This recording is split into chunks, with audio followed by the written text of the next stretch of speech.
If you get the DIY objection where a prospect says, hey, this all sounds great, I really want to do it, but let me just try myself first and I think I can do it. And like, if I can't do it, I'll just get back to you, right? In this video, I'm going to walk you through exactly how to break down that DIY objection step by step without sounding judgmental or defensive. And on the third part, I'm going to show you how to actually prevent it entirely and close more deals. Hi, my name is Christian Jack. I've generated over $100 million in high ticket sales and trained thousands of reps on how to handle this exact objection. And I'm going to share with you exactly what I've shared with them. All right, so if you're getting the DIY objection, here's what it actually means. When a prospect says, I think I'll just try doing this on my own, they could be saying a lot of different things. They could be saying that it's too much money. They could be saying that like they don't feel like they have the time for this. They could be saying that they don't feel like the value is there. They could be saying a lot of different things, but oftentimes at the root of this objection is somebody telling themselves internally, I don't fully believe that you are required for me to succeed, right? It's not always about the money. It's about a perceived self-efficacy, right? They believe that they can figure it out or at least try to without any sort of external help, right? They're saying, I've done stuff like this before. I don't want to feel like I need a coach. I want to own my own win and not just like outsource it. And so it's really important to understand this because it's not always just a basic surface level objection. It is oftentimes identity based. It's below the surface. And if you try to handle it with logic or urgency or force, then you're not just going to lose the sale, but you're going to lose your own respect in the process, right? So here's why the objection oftentimes comes up in the first place. Let's talk about the psychology of it for a second. This objection usually comes up when somebody feels threatened, all right? Not necessarily in a bad way, but they feel threatened by their identity as someone who figures things out or is being challenged, right? Now, what this means is like if they were maybe an athlete in the past, maybe they're a solopreneur, they're used to kind of solving things independently. And a lot of people take pride in their ability to identify and solve problems on their own. And so when they hear your offer, it triggers this subconscious resistance. They're telling themselves internally, if I say yes to this, that means that I'm not capable.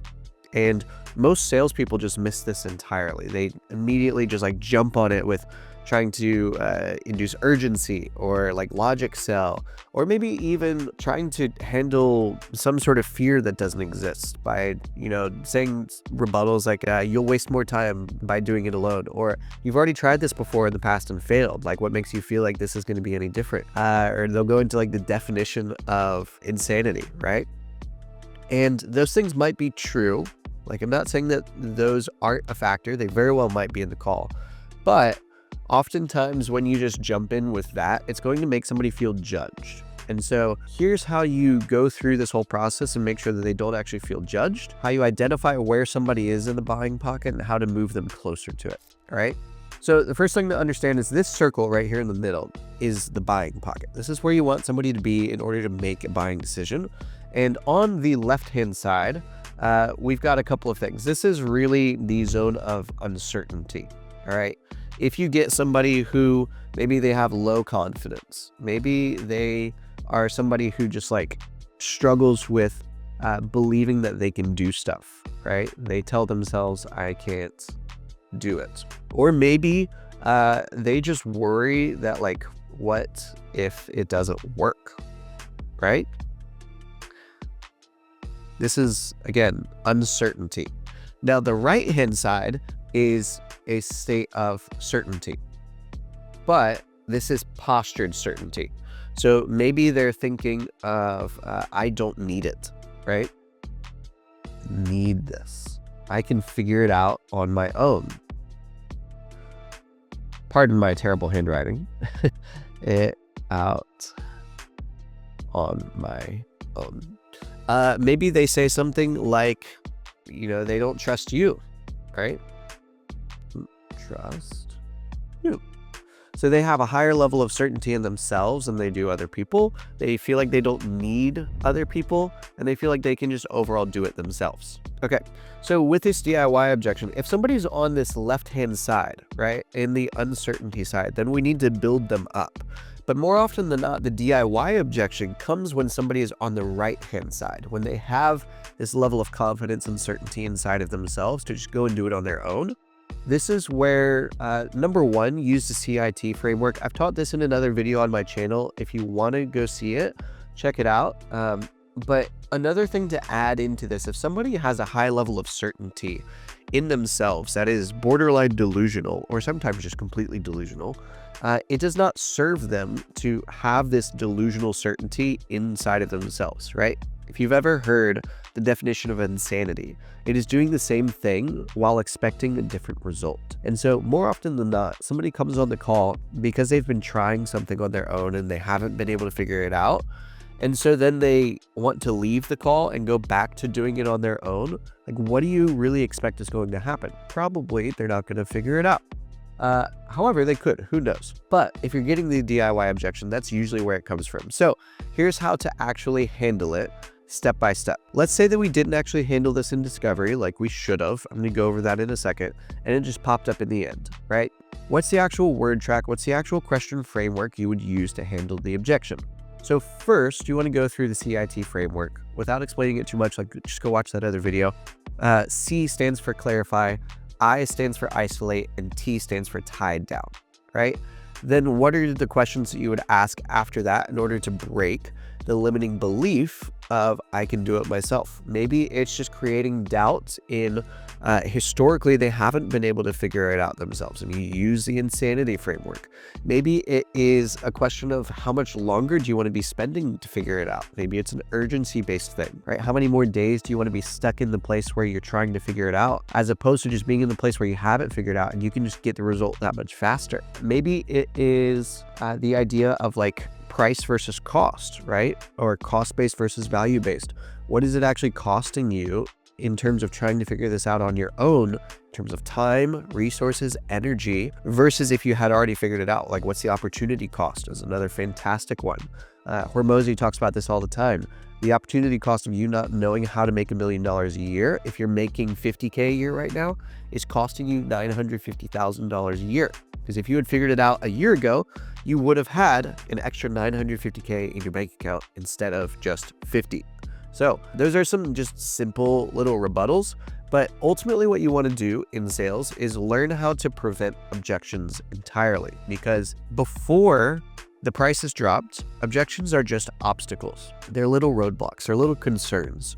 But when you induce price into the conversation, now you are a pushy salesperson in this person's mind more often than not. And so because there's this new added pressure of the price, people are going to act wildly differently because people have broken relationships with money.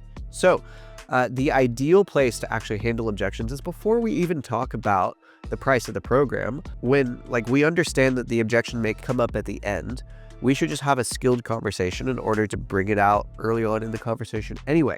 Here is the real magic of how to prevent this objection entirely and make sure that the objection never actually comes up because you've done your job in discovery.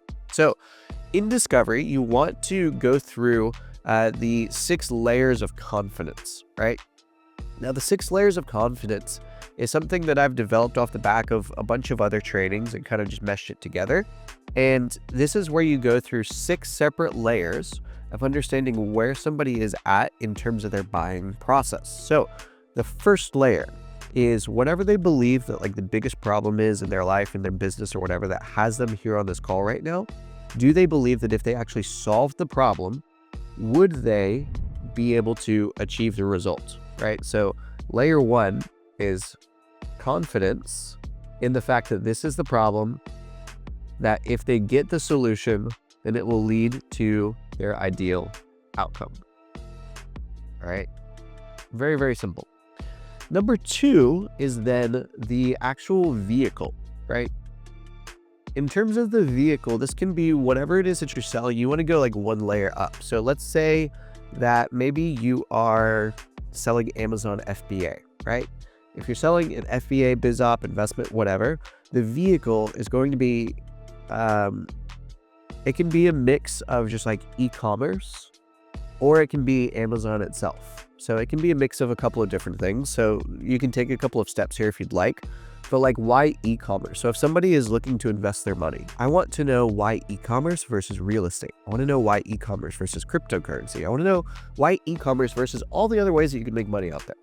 And then the second layer of that is, like I said, FBA. So there's a lot of different ways that you can make money with an e-commerce. You can do Shopify, you can do Etsy, you can do eBay, you can do all sorts of crap. You can do your own full brand. Like, why Amazon FBA? And so then they're justifying to you, they're selling you on why e-commerce and why this specific vehicle, right? Maybe you're selling an AI agency, right? Done for you. Why are you wanting to get into the AI space at all in the first place? Like, why not go into e-commerce? Why not go into crypto? Why not do all these other things to make money? And they'll explain to you and sell you on why they want to get into AI. It's great. But then the next layer is like, okay, and why do you want to actually provide it as like an agency service for businesses as opposed to just implementing it into your own business that does something else? And then again, they will further explain and sell you on why this is important. So that's level 2, is the vehicle. Level number 3 is now where things start to get fun. So this is the actual brand. This is your business, your company, right?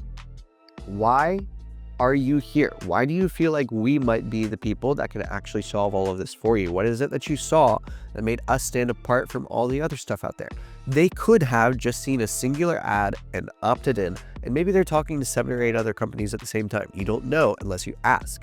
So I'm doing all of this to prevent the DIY objection, and there's a little bit more next. Okay, so brand in your company. Now, level 4 is a really fun one that you can do, because level 4 is now why this level of help, right? So this is why not do it on your own.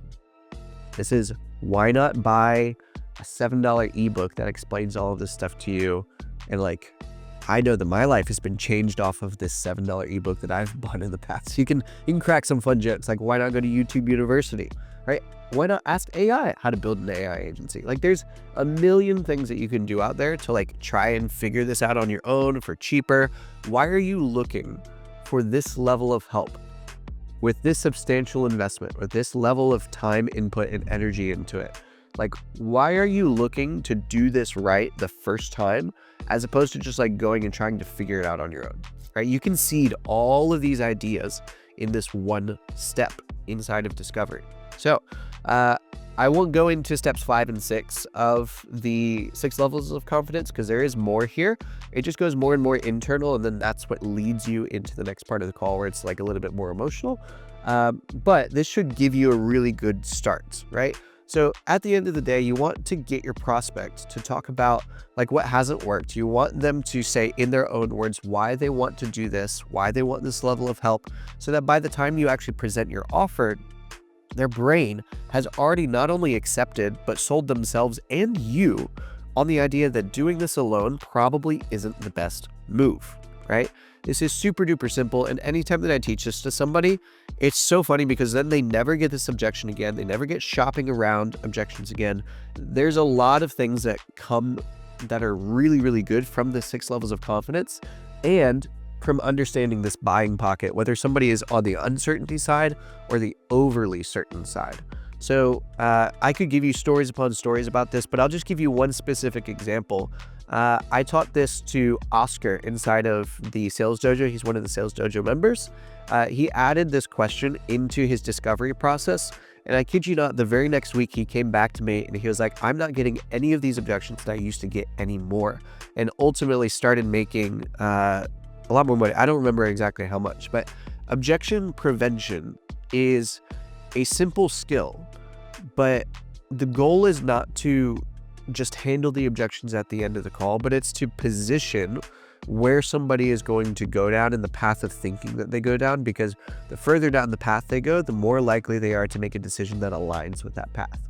So if we can set the path in the right direction early in the call, then we're basically just driving this wedge that gets bigger and bigger and bigger throughout the call, so that by the end of the call, there's nothing left for them to do except for to move forward. So if you want daily coaching, live feedback on your calls, and the exact frameworks that we teach our top closers inside of the Sales Dojo to earn 10, 20, 30, 50K a month, you can join the Sales Dojo down at the link in the description. It is free for the first 7 days. No risk, only upside. Hit the link below and get inside. I'll see you there.